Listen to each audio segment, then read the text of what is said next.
Hi friends. Last year, I spent Thanksgiving alone.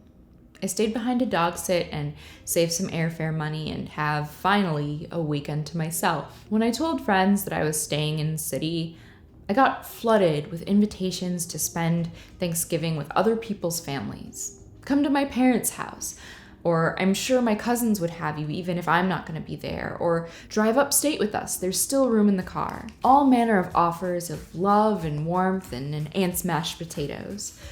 But I wasn't looking for the pity eyes that would come with them, and no one would believe me that I wanted it this way. Instead, I went to the grocery store and bought fancy ingredients for a decidedly un-Thanksgiving-y meal that I don't normally let myself buy, like $4 pomegranate seeds and a giant bunch of mint that no one person could use up in a reasonable amount of time. I woke up on Thursday, the light of a clear blue morning streaming through my windows, and a small dog curled in a donut against the backs of my knees. The usual 8 a.m. blare of car horns was conspicuously missing.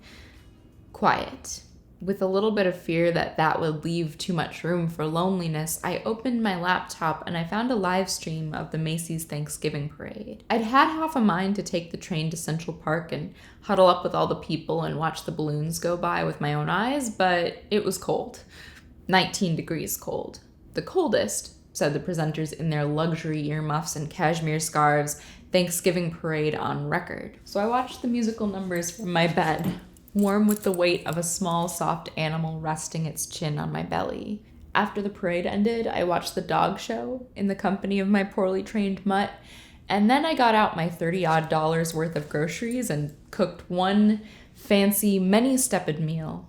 And then they reran the parade again and the dog show again, and I watched them both a second time. Eventually it was time to take the dog out for a proper walk beyond the edge of the stoop, so I put her in a ridiculous tiny sweater, and I layered on my coat and mittens and wrapped my scarf up to my nose, and we started walking into the thin, cold afternoon. Sun already setting into the 4 p.m. blue. There was hardly anyone outside, just a couple of 30-somethings here or there smoking on their stoops or setting out bags of trash, taking a few minutes' breath from family celebrations that overwhelmed them. This is where I'll tell you that I didn't go home because flights are expensive around the holidays, and 2 $500 flights within a month of each other is a bit more than I can afford.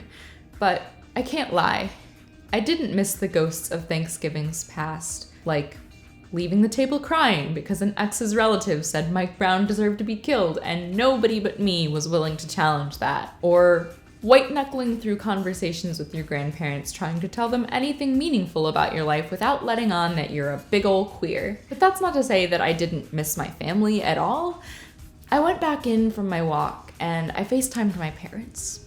I didn't have the mashed potatoes, but I still felt all the love and warmth. It's not really common in my family to move so far away. Most of my relatives still all live in driving distance of each other.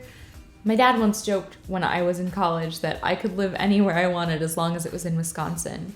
So there's not much of a script for what I'm doing now. So that day I was so grateful for my family and so grateful for their grace in letting me live at this distance with its cold, quiet mornings and its huge possibility, even when that means that they can't press their palms into my cheekbones quite as often as they'd like. There's only understanding and a Sunday call and a $20 bill shoved into my bag at the departures curb. The thing is, there's no way I would have gotten this life and these big jobs and these wild opportunities without all that love, without being allowed to become so many things like independent and far away, without being given and given and given.